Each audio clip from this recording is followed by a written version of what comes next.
Welcome to our channel. Today we how to authenticate with Maryland Comptroller for withholding taxes step by step clearly. To authenticate with the Maryland Comptroller for withholding taxes, start by visiting the official Maryland Comptroller website. Once on the home page, locate the Business tab in the navigation menu. Hover over the Business tab to reveal a drop-down menu. Click on Withholding Tax from the drop-down options.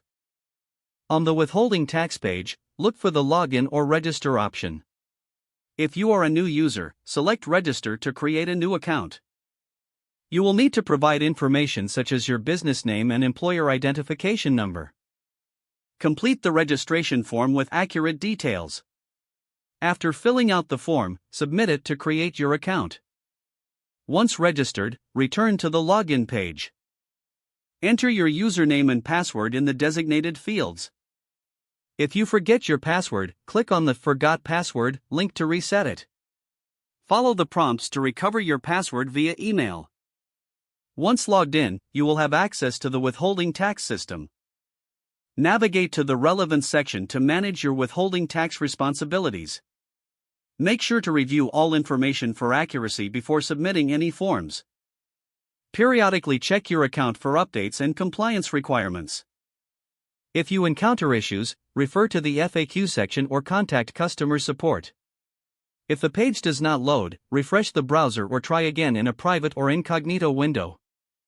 Make sure you are using the correct email address, then retype it carefully to avoid small typos. If your password is not accepted, use the reset option and create a new strong password you can remember.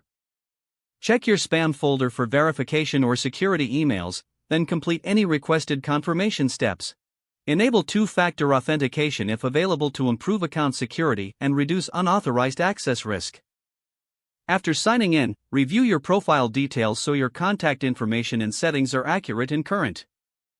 If you see an error message, note it down and try again after restarting your device and internet connection.